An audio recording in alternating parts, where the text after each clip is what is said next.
क्या आप ग्रह क्लेश से परेशान हैं? क्या आपके घर में आए दिन कुछ ना कुछ झगड़े चलते रहते हैं?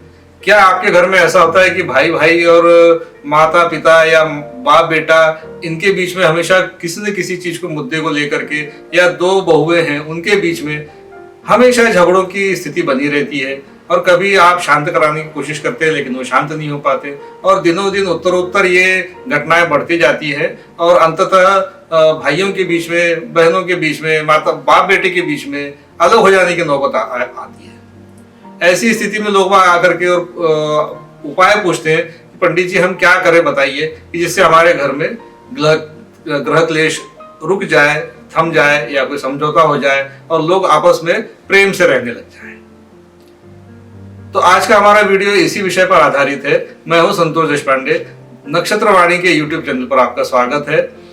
कई बार ऐसा होता है कि सब कुछ ठीक चलते हुए एक स्थिति ये आती है कि घर में अचानक झगड़े बढ़ने लग जाते हैं। अचानक तो नहीं होता, धीरे धीरे धीरे धीरे, और ये झगड़े बड़ा रूप धारण कर लेते हैं और कोई किसी का मुंह तक देखना पसंद नहीं करता। जो घर का कर्ता व्यक्ति है उसकी घर में घुसने की इच्छा नहीं होती है, और वो ये सोचता है कि मैं घर में जाऊंगा तो मुझे चार बातें और सुनने को मिलेगी। दिन भर की थकावट के बदले में जो मुझे हासिल होगा तो वो सिर्फ झगड़े झगड़े झगड़े, शिकायतें शिकायतें, यही इन्हीं को सुलझाने में मेरा सब समय निकल जाता है। ये सोच करके व्यक्ति किसी ज्योतिषी के पास जाता है और उससे पूछता है कि पंडित जी इसका कोई तरीका बताइए या इसके कोई कारण बताइए।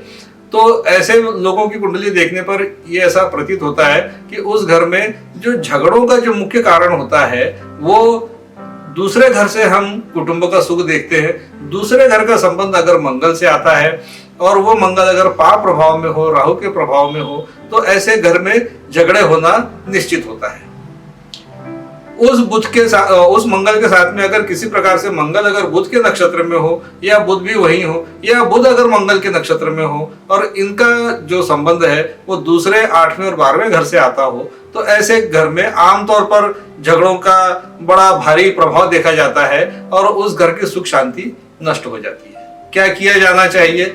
मैंने ऐसी एक कुंडली का अध्ययन किया और मैंने उन लोगों से फिर कुछ उपाय बताए, लेकिन उनको आराम नहीं मिला।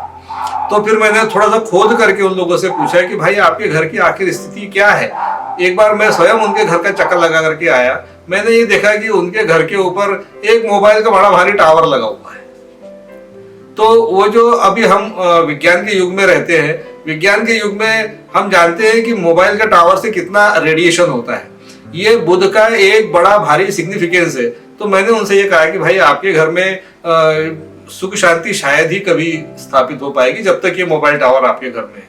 आप एक काम कीजिए कि आप दोनों भाइयों में से एक भाई कहीं 2 महीने के लिए दूसरा मकान किराए पर लेकर के, और तब देखिए कि आपके घर की स्थिति में क्या परिवर्तन मिलता है। उस व्यक्ति ने अपना मकान बदला और एक परिवार तो उसी मकान में रहा, एक परिवार जो है शिफ्ट होकर के दूसरी जगह चला गया। उनके घर के क्लेश में बहुत हद तक अंतर आया।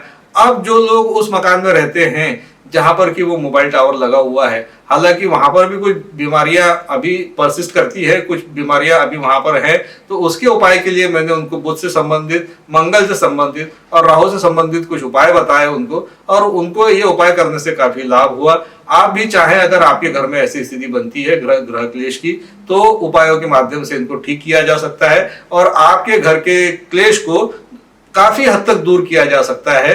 पर्सनल अगर आपको इस विषय पर किसी प्रकार की कोई आगे की जानकारी चाहिए हो तो आप मुझसे संपर्क कर सकते हैं। आज की वीडियो में इतना ही। मिलते हैं अगले किसी वीडियो में किसी नए मुद्दे पर। तब तक के लिए अनुमति दीजिए आप इस शेयर को पसंद कीजिए, लाइक कीजिए, शेयर कीजिए और सब्सक्राइब कीजिए।